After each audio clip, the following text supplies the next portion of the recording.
Huh? You can jump in if you want. Oh, I'm just heading out, actually. Oh. I got to take my target off. Thank you for the little...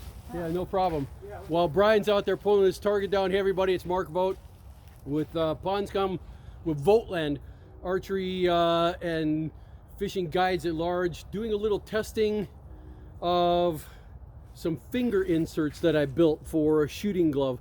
A lot of people love shooting gloves, but they hate one thing about them. You don't always get consistent leather inside here. In fact, sometimes the pinky finger is the one that's thicker, and the ring and the first finger isn't, and it drives you crazy. What I've done is create a pattern that I'll share with you guys, but it's an insert that slips right inside your glove, comes in different thicknesses, slips right in, stays in there. It's leather, so it's leather on top of leather, and we're going to see how it shoots in 40-degree weather at that 70-meter target. That's the one that's way out there, the smiley face on the dirt. Again, we're going to use the VOGTLAND shooting technique.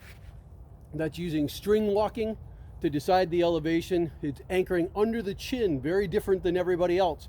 They want to go over here on their cheek and still try to look down the arrow. I'm going to anchor right underneath my chin and look right over the top of the arrow. I'm going to use the tip of my arrow for the front sight. Olympic sight methods, the rear string is my back sight. And this anchoring technique to remove all of the left-right parallax. We'll go and see how that does. But it's all about testing this glove out. All right.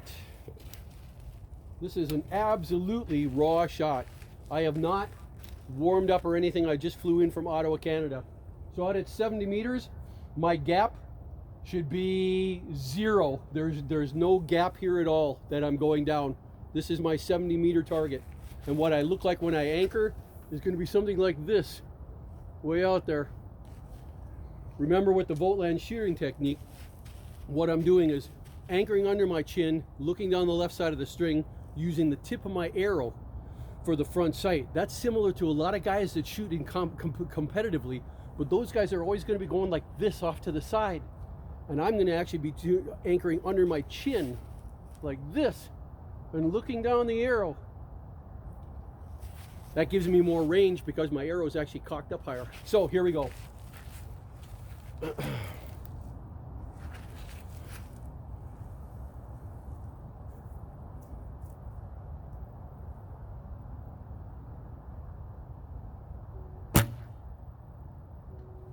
Shot a little low. Bows are cold, but it was right on center-wise.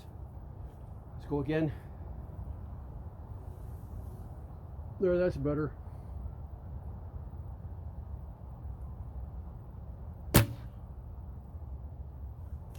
I think you heard that.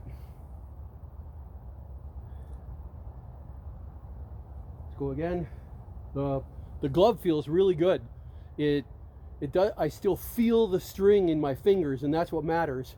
But I don't feel the pain of shooting a 55, 60-pound bowstring full draw in the cold, where your fingers get cold. Instead, this works really well.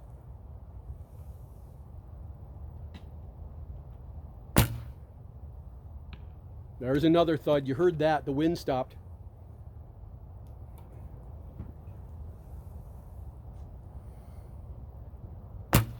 Oh, I missed there. I pulled it to the right. That's me. The VOGTLAND technique's not perfect. You have to have a smooth release, and that's hard to do in the cold.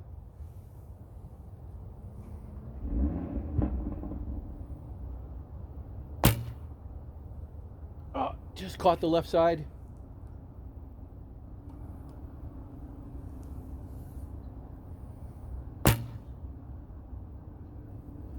Missed right, but my fingers feel good.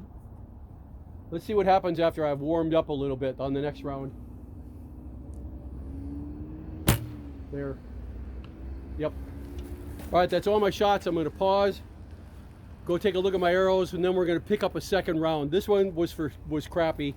I landed 3 out of 6 at 70 meters, but I'll do better. Let me pause. The glove feels great.